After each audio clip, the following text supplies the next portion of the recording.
आज MSc semester 3 का परीक्षा संपन्न हो गया। सभी को धन्यवाद जो आपने सुचारू रूप से परीक्षा संचालन में मदद किया।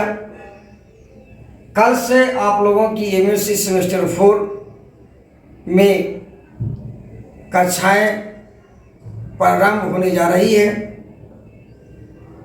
इसमें सबसे महत्वपूर्ण बात है कि सेमेस्टर 4 के बाद आप जॉब की तरफ मूव करेंगे। सेमेस्टर 4 इसलिए महत्वपूर्ण है कि आप सारे सेमेस्टर 1, 2 और 3 पढ़ करके आप एक मैच्योरेशन लेवल पर पहुंच गए हैं। यहाँ से आपको जॉब की तलाश शुरू कर देनी है। और इसमें इलेक्टिव पेपर काफ़ी खास है। जब आप पीएचडी करने जाएंगे इलेक्टिव पेपर का इम्पोर्टेंस होगा। जहाँ भी आप इंटरव्यू देंगे बायोलॉजिकल साइंस का तो आपसे ज़रूर पूछा जाएगा कि आपका इलेक्टिव पेपर क्या था। तो इलेक्टिव पेपर चुनने से पहले, सेलेक्ट करने से पहले समझदारी जरूरी है।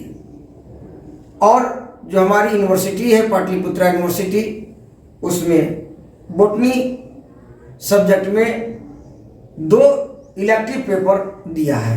एक है cytogenetics and plant breeding and दूसरा है applied microbiology and plant pathology. Cytogenetics and plant breeding, second one है applied microbiology and plant pathology, जिसमें से टीचर केवल एक ही है डिपार्टमेंट में। तो आप लोगों को यह सलाह दी जा रही है कि आप applied microbiology and plant pathology का ही चयन करें, आपको सुविधाएं ज़्यादा होती है। सेकंड है कि आपको 3 ऑप्शन यूनिवर्सिटी के द्वारा दिया गया है, जिसमें से ऑप्शन 1 में है 100 marks theory and 100 marks practical. ये जो इलेक्टिव पेपर थ्योरी सेलेक्ट करेंगे उसी का प्रैक्टिकल पढ़ना होगा।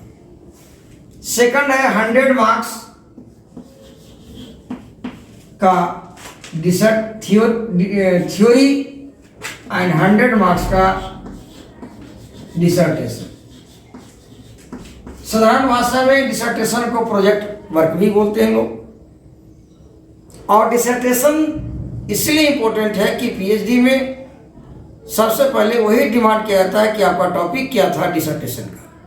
वहाँ से आपका रिसर्च का एक अलग एरिया डेवलप करेगा कि आपकी क्या सोच है, किस तरह के आप काम करना चाहते हैं, किस एरिया में आपका इंटरेस्ट है। प्लस प्राइवेट में जो प्लेसमेंट होगा उसमें डिसर्टेशन से जरूर सवाल पूछा जाता है और उसी के तरफ से वो जॉब मिलता है। फिर है 100 मार्क्स का डिसर्टेशन और 100 मार्क्स का जो है आपका भाइवा घोषणा होगा। अब तक जो टीपीएस कॉलेज के द्वारा यही 2 में से कोई ऑप्शन स्टूडेंट्स ने लिया है, आइदर 2 और आइदर 3। ज़्यादातर स्टूडेंट्स का चॉइस होता है नंबर 2 वाला, that is 100 marks theory and 100 marks dissertation, right. जो डिसर्टेशन करना है उसमें से आउट ऑफ द कॉलेज ज़्यादा इम्पोर्टेंट है। यहाँ के अलावा बाहर में क्या रिसर्च हो रहे हैं, जो खास करके रिसर्च इंस्टीट्यूट है पटना में या पटना से बाहर, बहुत सारे कॉलेजेस का स्टूडेंट कोलकाता, दिल्ली, मुंबई में जाकर के 6 मंथ का डिसर्टेशन कर रहे हैं। तो वहाँ के भी लेवल जानते हैं, वहाँ से एक अलग प्रकार का रिसर्च का एक्सपीरियंस लोग लेकर के आता है। तो जो पटना में अवेलेबल है उसमें से हम लोग कुछ अगर बात करें तो स्टेट फॉरेंसिक लेबोरेटरी पटेल भवन बेली रोड में है। फिर है सुधा डेयरी, ये सुधा डेयरी है जो फुलवारी शरीफ में है। और फिर इसके बाद जो है RMRI जो अगमकुआ में जो रिसर्च सेंटर है, Rajendra memorial research institute, tropical disease का वो रिसर्च सेंटर है, कालाजार का रिसर्च सेंटर है, तो वहाँ जा कर के भी आप कर सकते हैं। फिर है राज फ्रेश, ये भी मिल्क का प्रोडक्शन का जो लाइक सुधा डेयरी की तरह ही है, ये अगमकुआ में है इसका लेबोरेटरी, वहाँ भी बच्चे को ट्रेनिंग दी जाती है। फिर है महावीर कैंसर संस्थान एंड रिसर्च संस्थान, तो वहाँ भी जाकर के आप प्रोजेक्ट कर सकते हैं। मीठापुर में एग्रीकल्चर फॉर्म है, एग्रीकल्चर जो इंस्टीट्यूट है, वहाँ भी आप कर सकते हैं, बशर्ते आपको वहाँ से परमिशन मिले।